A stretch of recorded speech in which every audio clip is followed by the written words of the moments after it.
Today we are going to discuss a topic from chapter number 13, photosynthesis in higher plants. As we all know that all living organisms need food for their survival, and the source of food mainly comes from the green plants. And here our topic is photosynthesis in higher plants. These green plants are able to obtain their own food by undergoing a process called as photosynthesis. And in this chapter, we will focus only on photosynthesis in higher plants. Higher plants means here we refer to gymnosperms and angiosperms. So let us just recall the definition of photosynthesis which you have learned in your earlier classes. That is, photosynthesis is a process in which light energy is converted into chemical energy in the form of sugar, for example, glucose. And it is usually represented with a simple equation like this. Here, this side shows the raw material and these are the product. So here we have 6 molecules of carbon dioxide and 12 molecules of water. The solar energy trapped by the chlorophyll pigments and other pigments in the plant give rise to this glucose and release of oxygen molecule and water. So this may look very simple, but in reality the photosynthesis is not so simple.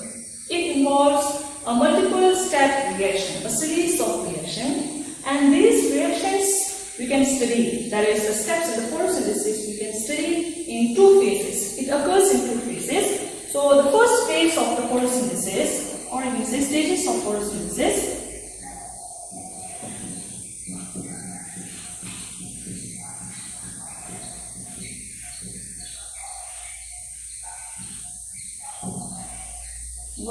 first one is light reaction, light dependent reaction.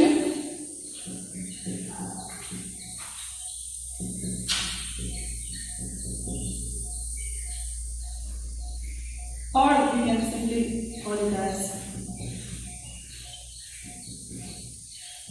light reaction. And the second one is light independent reaction, or sometimes called as dark reaction, or we can also call it as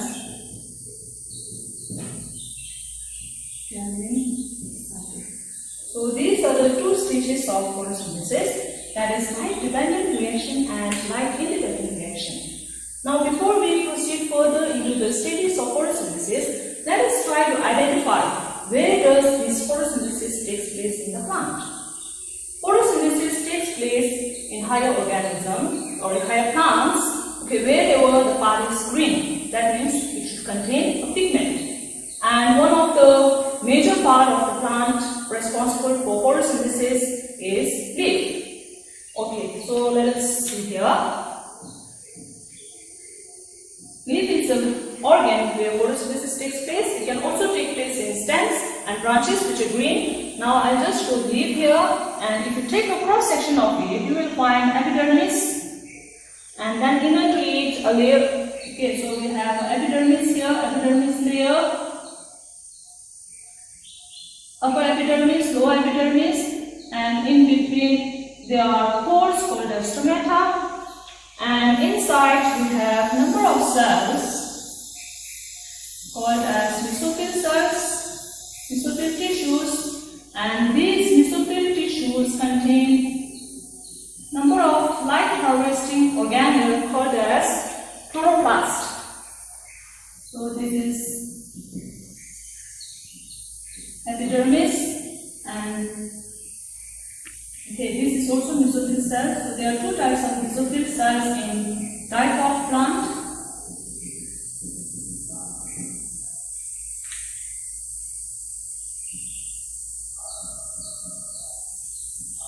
Mesophyll cell, and inside this mesophyll cell there is a chloroplast. It is in the chloroplast where the photosynthesis takes place. And let us again recall the structure of chloroplast. So this chloroplast chloroplast is a double layered membrane structure having outer membrane, inner membrane, and inside this there are structure called as granum, and number of granum are there.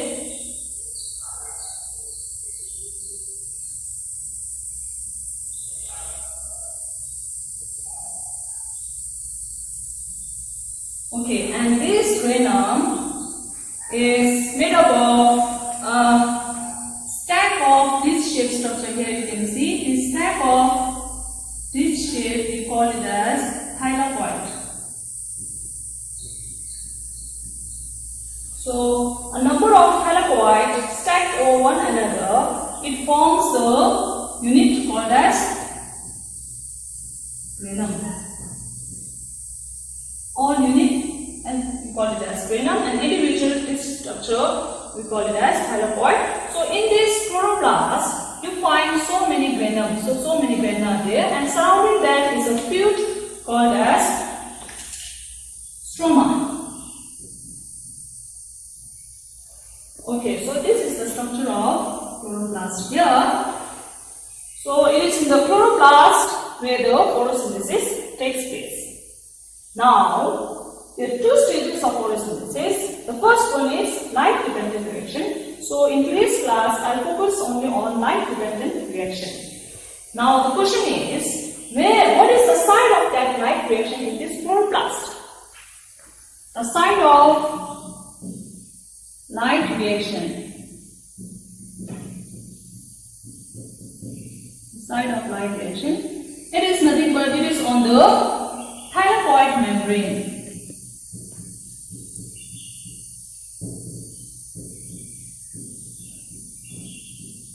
So you can see there are so many thylakoids, and this thylakoid is membranous structure. And again, if I take out one such structure, we'll find that this is a thylakoid.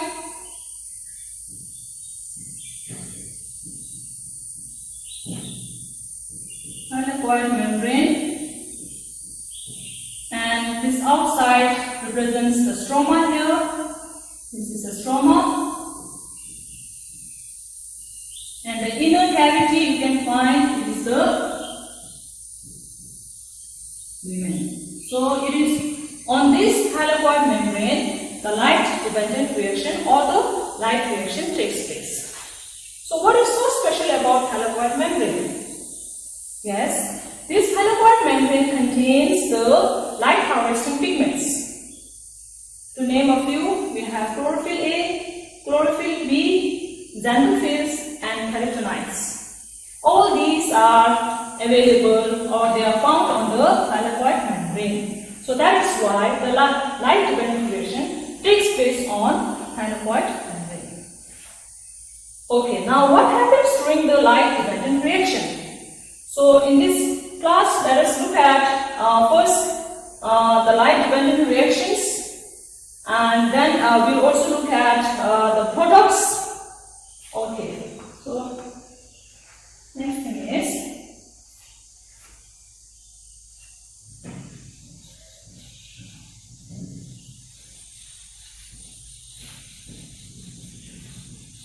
as discussed, the light dependent reactions takes place on the thylakoid membrane. So on this thylakoid membrane, the pigments are present.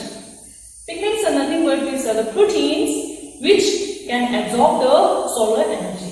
Okay, so the pigments are present over here and they are arranged in a discrete unit. So let us look at what is present on the thylakoid membrane. So the thylakoid membrane, it contains a photosystem. Thylakoid membrane contains the photosystem. So photosystem is nothing but it is composed of light harvesting complex LHC and reaction center. So this photosystem consists of light harvesting complex and reaction center. So again here, what is this light harvesting complex? Light harvesting complex are composed of a number of pigments which are bound by the protein, and the main role is to absorb the solar energy of various wavelength. So this light harvesting complex surrounds the light harvesting complex surrounds the reaction center. So what is this reaction center composed of? It composed of a pair of chlorophyll A. So it composed of a pair of chlorophyll A. So in the reaction center there is a pair of chlorophyll A, and in the light harvesting complex it consists of chlorophyll A, chlorophyll B, xanthophyll and carotenoid associated with the protein. So what they do is, you can let's say here, let me show, this is the thylakoid membrane. So on the thylakoid membrane you find a number of pigments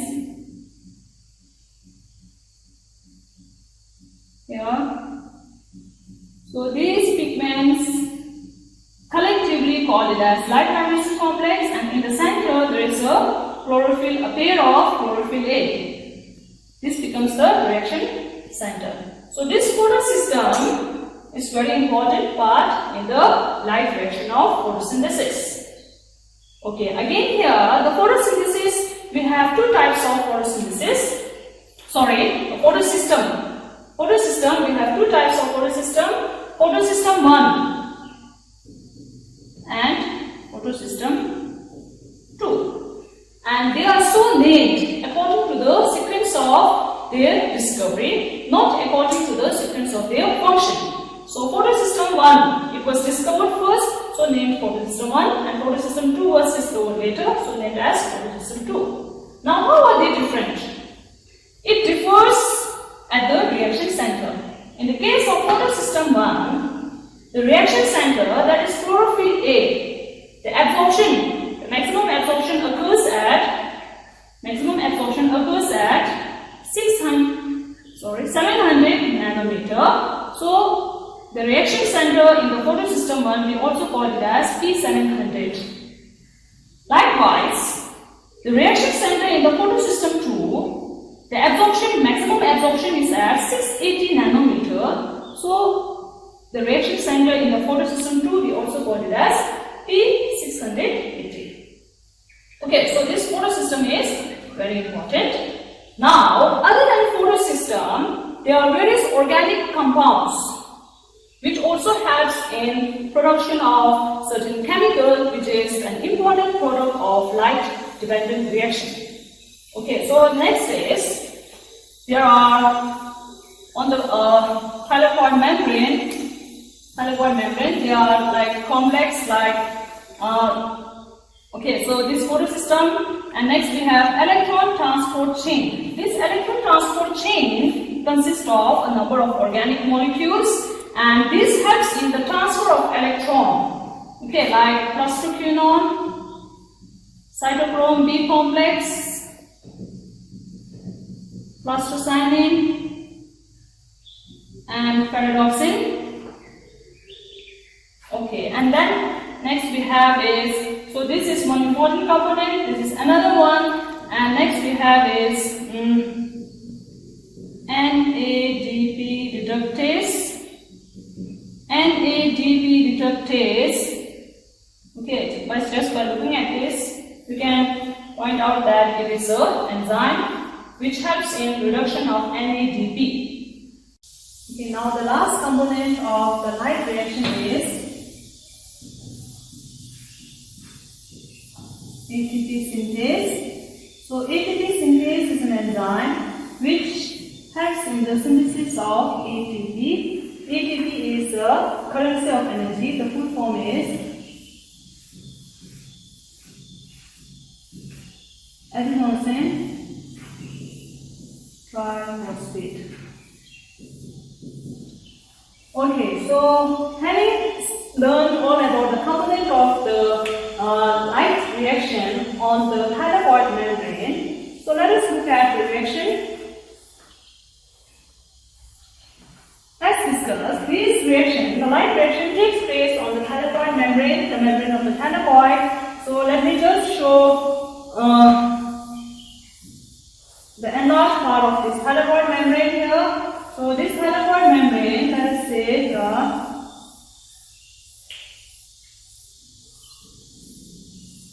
this is the thylakoid membrane here, and then you can see that this is the lumen here, this is the lumen here, and here is the stroma that is outside the lumen here, outside the lumen that is stroma. Now let us place the component of the light reaction on the thylakoid membrane. So on the thylakoid membrane there is photosystem 2 here, PS2, photosystem 2, and you know that in photosystem 2 the reaction center gets excited at 680 nanometers, so we can also write 680 here, and then this PS2, photosystem 2, receives the solar energy, sunlight, receives the solar energy here, and the light harvesting complex of PS2 absorbs the solar energy in the visible wavelength of various wavelengths and pass on the energy to the reaction center, that is P680, and when this gets energized, they get excited and lose a pair of electrons. They lose a pair of electrons, and this pair of electron is accepted by primary electron acceptor. Okay, so this primary electron acceptor is at the higher energy state. Primary electron acceptor is at higher energy state, and it becomes a very good electron donor, and it will pass on, or it will start the electron transport chain. And this electron transport chain, the first one is plastoquinone, and then we have cytochrome B complex, and then there is a plastocyanine. So now what happens is, primary electron acceptor pass the electron to plastoquinone, and this plastoquinone pass the electron to cytochrome B, and cytochrome B pass on the electron to plastocyanine. So in the process, there is a reduction and oxidation of this, and that reaction is called as redox reaction. So energy transfer from higher energy state towards the downhill, that is lower energy state, that is a downhill flow of electron here. Now, simultaneously when the solar energy is being absorbed in the photosystem 2, photosystem 1 also will receive the sunlight energy in the form of photon, and then the pigments absorbs, and then it passes to the reaction center. Reaction center also absorbs the solar energy, get excited and lose a pair of electron, and it is passed on to again a primary electron acceptor of photosystem 1. Now you can see that there is a deficiency of electron in the photosystem 2, which in turn is compensated or replenished by electron lost by photosystem 2. Now here primary acceptor of photosystem 1 again become a donor, and it donates or it passes on the electron to pyridoxine, and this pyridoxine will pass on to the electron to NADP reductase, and this NADP reductase, what it does is it receives the electron and then combine with NADP plus and proton to form NADPH plus H plus. So this is one important product. Okay, so during this pathway, the electron lost by the photosystem 2 is finally accepted by NADP in the formation of NADPH.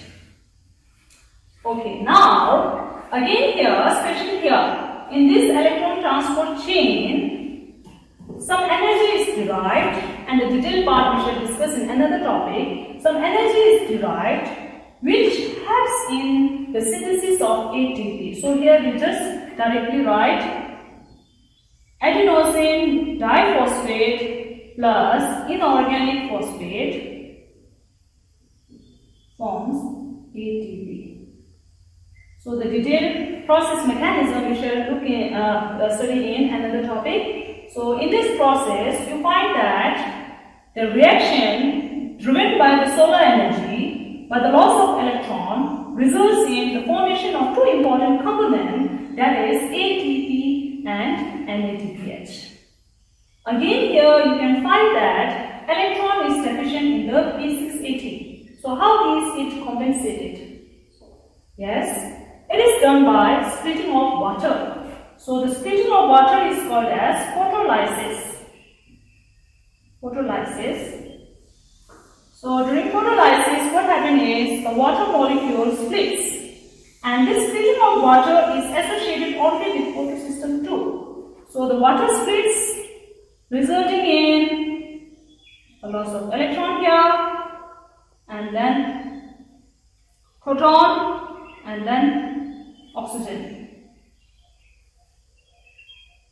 So here.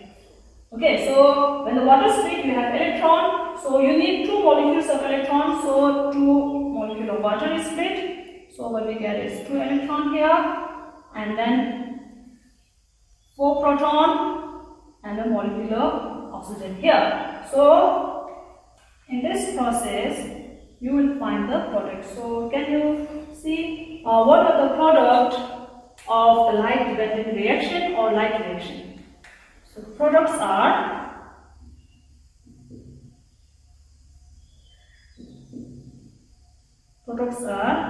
first ATP, and then NADPH and oxygen. So these are the 3 important products during the light reaction. Now again, let us look at another important concept. Here, during this process, you see that there is a synthesis of ATP, adenosine triphosphate, from ADP and inorganic phosphate. So the synthesis of ATP is called as phosphorylation, and here the phosphorylation is taking place in the presence of sunlight. So the synthesis here is called as photophosphorylation. And this photophosphorylation, again in these reaction steps, you find that the electron, if you trace the electron, you can see that the electron lost by this P680 or the photosystem 2 is not returned back. It is ultimately accepted by NADP+. So here the flow of electron is unidirectional. So such a reaction leads to the formation of ATP, and that is called as non-cyclic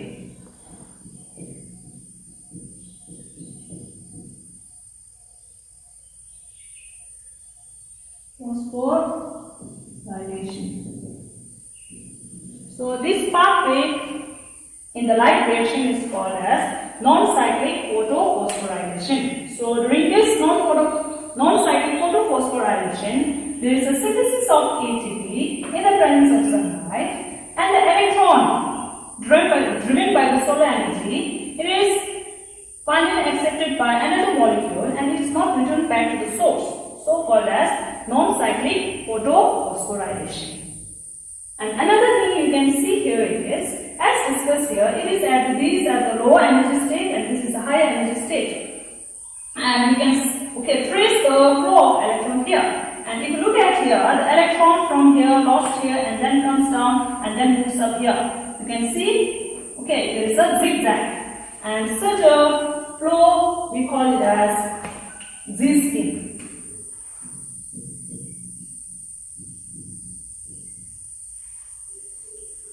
Okay, so this is about the light dependent reaction, and the pathway here is non-cyclic photophosphorylation. non-cyclic photophosphorylation. Now you know why it is called as non-cyclic photophosphorylation, and you also know why it is also called as Z-scheme. And also you have to focus on the product formed here. The product formed are ATP, NADPH and oxygen. And these two are a form of energy which is utilized during dark reaction. Now other than this, there is another pathway where only photosystem 1 is involved, photosystem 3 is absent. And this usually occurs in the stroma lamellae. So as we have already discussed here about the structure of chloroplast, granum which is composed of number of thylakoid, and each granum is connected with the other granum with the help of another membrane, and this is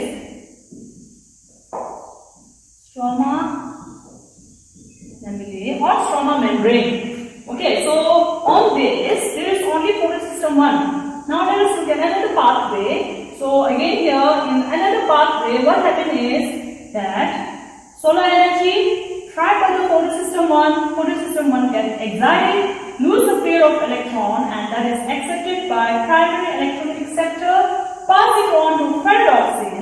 Now here again one more thing you have to focus is this ferredoxin. It cannot pass the electron to this. Instead what it does is it brings back to the cytochrome B or to the plasmaphenon. So the electron is passed on to the electron transport chain, and then this cytochrome B passed on to the plastocyanin back to the photosystem 1. So you can see that there is a cyclic flow of electrons. The electron lost by the PS1 is returned back, and in the process again here there is a synthesis of ATP. So the synthesis of ATP here is called as cyclic photophosphorylation. So this is the first pathway, and another one is cyclic photosphorylation. So these are the two pathways present in the light reaction.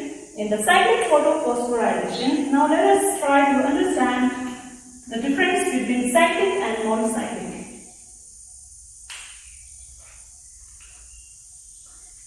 Okay, so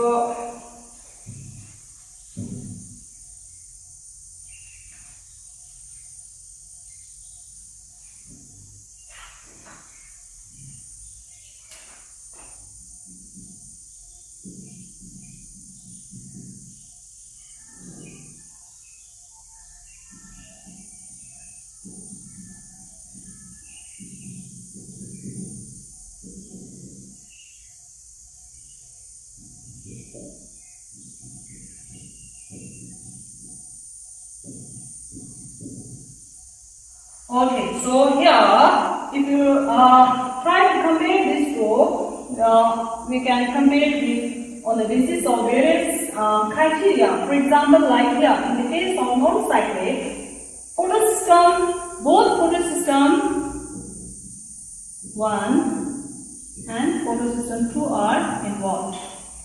In the case of non-cyclic, only photosystem 1 is involved here. And talking about the splitting of water, photolysis.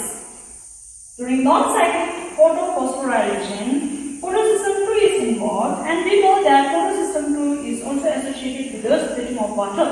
So there is a photolysis, and here photolysis do not occur. And you know the important result of the product of photolysis. So if there is photolysis, there should be oxygen is evolved, and here no oxygen. Now the fourth one is talking about the product. Here both ATP and NADPH are produced, and here since we can can see that during cyclic photophosphorylation, cyclic photophosphorylation, non-cyclic photophosphorylation. So during cyclic photophosphorylation, okay, we don't have this NADP reductase, so there is no production of NADPH, only ATP is produced. Likewise, you can find other differences. So this is the end of this light reaction. Now, this light reaction, if you look at the products ATP and NADPH, where are they used? If you ask, where are they used? We know that oxygen is utilized during respiration for the plant cell itself, and when it is evolved outside in the atmosphere, all other organisms utilize it. Now, where are these two chemical energy used? And these two are utilized in the next step of the photosynthesis, that is dark reaction or Calvin cycle. That we shall look in another lesson. Actually, once again, so in earlier class we talked about light reaction or light dependent reaction of a photosynthesis, wherein we discussed production of a currency of energy, that is ATP. So in today's class, let us see how this ATP synthesis occurs during photosynthesis, especially thereof light dependent reaction. So for the production of this ATP synthesis, it is explained by chemiosmotic hypothesis by Peter Michel. So this chemiosmotic hypothesis, from the name itself, you can see that chemi here refers to a chemical, that is hydrogen ion, or we can say proton, and osmosis is a diffusion from higher concentration to lower concentration across a membrane. So this hypothesis explains about the synthesis of ATP. Now let us see what are the requirements for this ATP synthesis, or you can say to explain the chemiosmotic hypothesis. So the requirements are, first one is membrane, then proton pump, proton gradient, and ATP synthase. During light reaction, we have seen that this light reaction takes place on the thylakoid membrane. So let us say this is a thylakoid here, this is a single cell thylakoid here, and this thylakoid we have inner side and outer side. This is a single membrane here, and the inner side we call it as the cavity one, that is lumen. The outside this lumen, the field called as stroma, and this is a thylakoid membrane.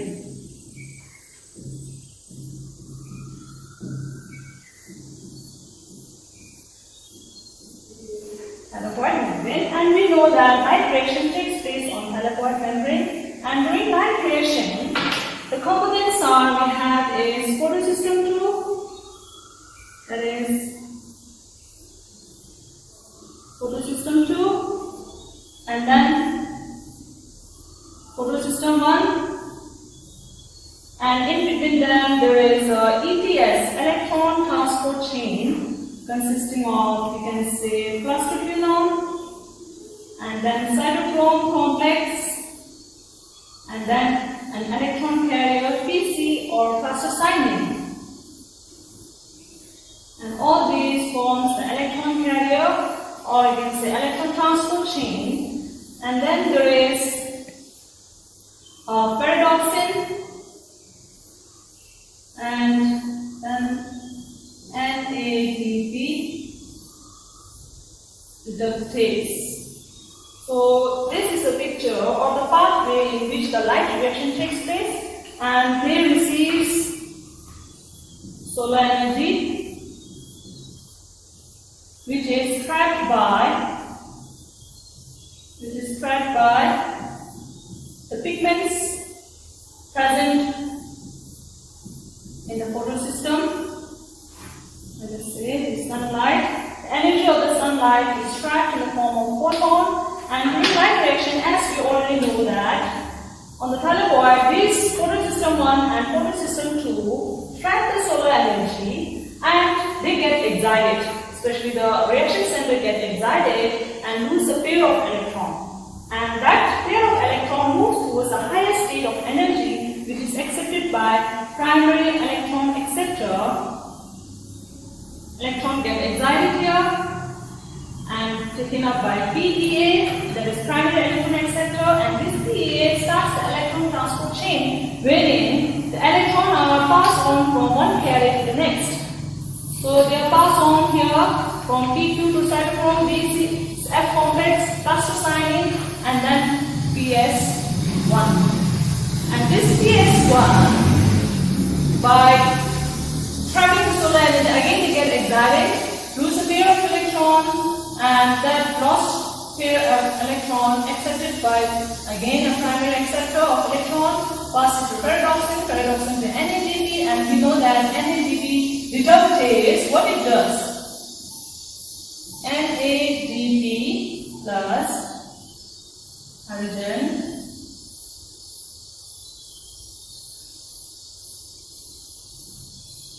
two molecules of proton, and by addition of electron, what we get is NADPH, a reduced form of NADP. And we also learned that somewhere here the ATP is synthesized. So here, if you talk about the detail of it, so first of all, we should understand the light reaction steps. And now, the first requirement, the requirement of chemiosmosis. The first requirement, that is the membrane. The membrane here is thylakoid membrane.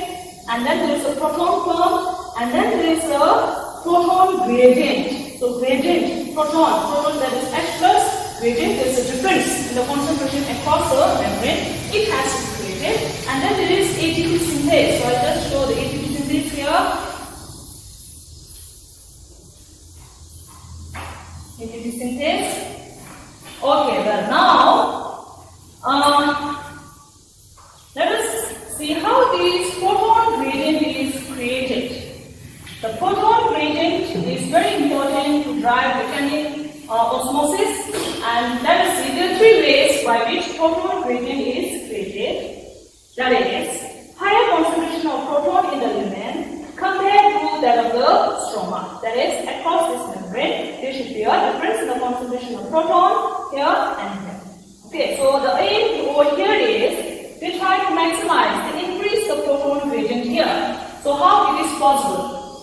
Okay, so there are three ways as discussed. Now, first one is, we know that during non-cyclic proton phosphorylation, water splitting occurs here at the photosystem 2, and that too towards the inner side, that is towards the lumen. So when the water breaks down here, when the water splits, you know that electron is transferred here, and what we get is 2 molecules of proton and then half of the oxygen, or you can say atomic oxygen here. So you can see that water splitting occurs towards the lumen side, thereby adding a proton inside the lumen. So this is one way by which we create, the plant creates more of proton concentration inside the lumen. That is, you can just write photolysis. First one is, okay, so we can just write reasons for proton gradient.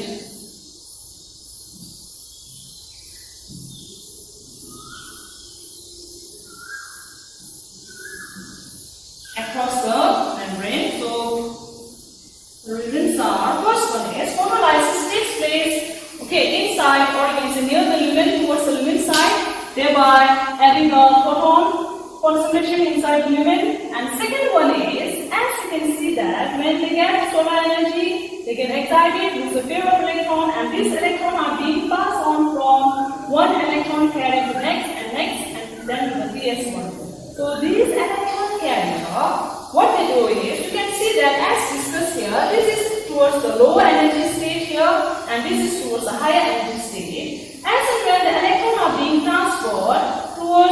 the low energy state or the downhill, they release some energy, and that energy is utilized by plastoquinone. That energy is utilized by plastoquinone and brings in the proton present in the stroma. The proton present in the stroma. So while this plastoquinone carries the electron, they also take in this proton and then pass it to cytochrome along with the electron here.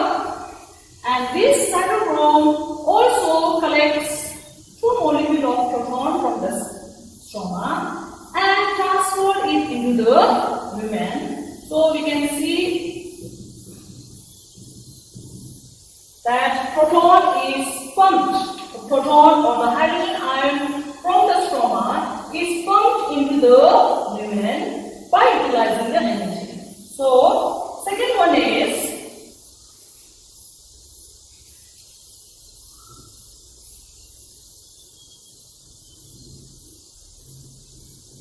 proton pump. So what it does is it carries the proton from the stroma into the lumen, increasing the proton concentration.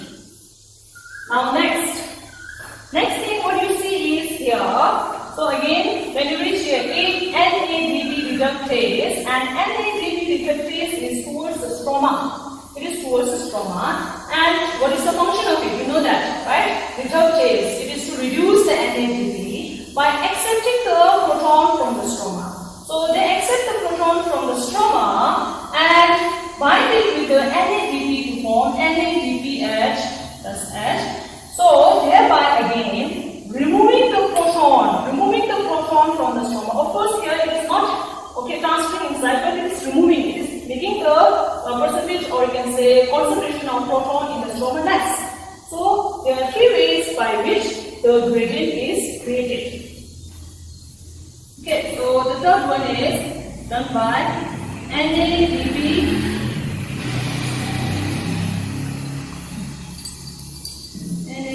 reductase.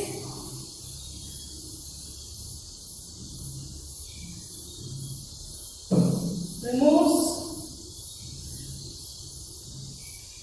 proton ion from stroma to reduce NADP plus. So here you can see that these are 3 ways or the reason for having a proton gradient. So photolysis, adding a proton gradient lumen, and then this proton forms, especially there are cytochrome complex, as and when they carry the electron, they also collect this proton from the stroma and bring it into the lumen.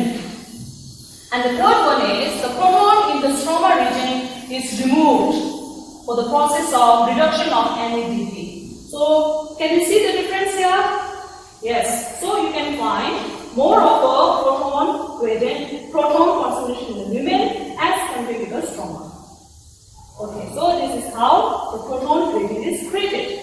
Now, of course, it is natural that the molecules tend to move from its higher concentration towards its low concentration region. That we call it as osmosis. So here we have there are so many protons accumulated in the lumen, and they have to move towards the low concentration area, that is into the stroma. It has to go out.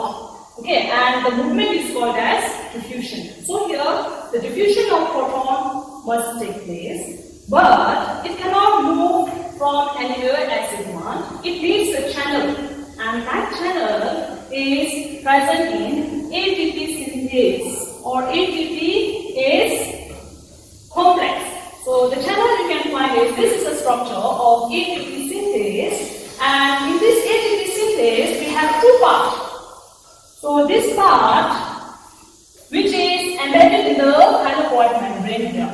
It is embedded in the thylakoid membrane, and this is called as F-node particle, and the one part which is protruding out into the stroma. This whole surrounding area is the stroma region. Okay, so this is F1 particle, and collectively it is a ATP synthase or ATP synthase complex. Okay, now the proton ions or the hydrogen ions or the proton accumulated in this limit region, it must go out. Okay, so it will go out only through this ATP synthase complex, and this ATP synthase have F0 and F1 particle. F0 particle which is embedded, which it becomes an integral part of this thylakoid membrane, acts as a channel for the passage of proton. So it is through this F0 particle that the proton will go out. Okay, and you know that there is high concentration of proton, and these proton rush out. These proton rush out through this F0 particle, and when they rush out, they create an energy, and that energy will activate the activity of this ATPase. And thereby, what is done is the raw material, there is adenosine diphosphate present in the stroma, and the inorganic phosphate again present in the stroma.